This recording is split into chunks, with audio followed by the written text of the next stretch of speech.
What's up mga idol? RHJ umalis na sa Pilipinas, TNT no import sa Game 3. Pero bago mo sana ipagpatuloy ang panonood mo, ay huwag mong kalimutan na mag-subscribe bilang suporta sa aking YouTube channel. Maraming salamat idol. Isingit lang sandali natin ang balita tungkol kay Mikey Williams. Ayon sa multiple reports ay nakikiusap daw siya sa TNT kung pwedeng maglaro sa Game 3 Finals. Sinisigurado daw niya na makakatulong siya sa team para manalo.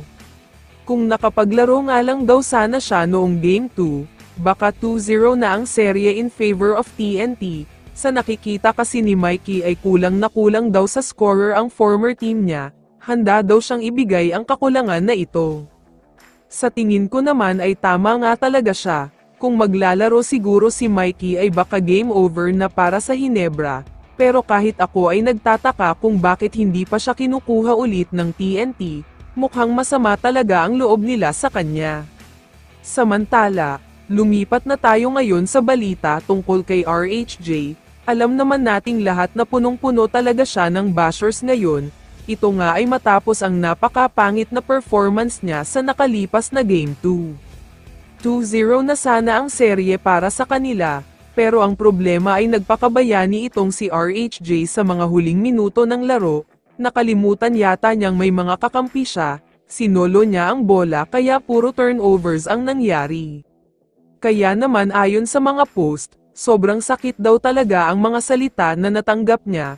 Ultimo pati nga mga TNT fans ay galit na galit daw sa ginawa niya. Minumura na nga daw siya ng mga fans at grabe ang mga sinasabi nila. Kaya ayon sa multiple reports, nasaktan daw ng sobra si RHJ sa mga komento ng mga fans. Masyado daw masakit. Taga-point na pumasok daw sa isip niya na umalis na sa Pilipinas at huwag nang maglaro sa mga natitirang games. Kaya naman huwag na tayong magugulat o magtataka kung no import ang TNT sa paparating na Game 3, dahil mukhang nagparinig na si RHJ na ayaw na niyang maglaro dahil sa dami ng mga masasakit na salita.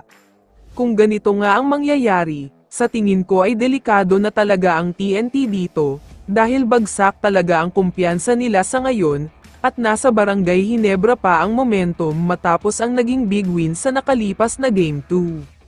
Pero kahit maglaro pa si RHJ sa Game 3, mukhang mas bumaba pa ang chance ng TNT na manalo sa serye na ito, dahil nakuha na ng Hinebra ang perfect formula para talunin sila, kaya malaki ang chance na sa Hinebra na ito.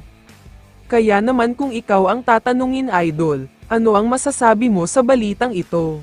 I-comment mo naman ang sagot mo sa tanong na ito. So dito na nagtatapos ang video na ito. Maraming salamat sa pagsuporta at panonood mga idol. Ingat at bye-bye.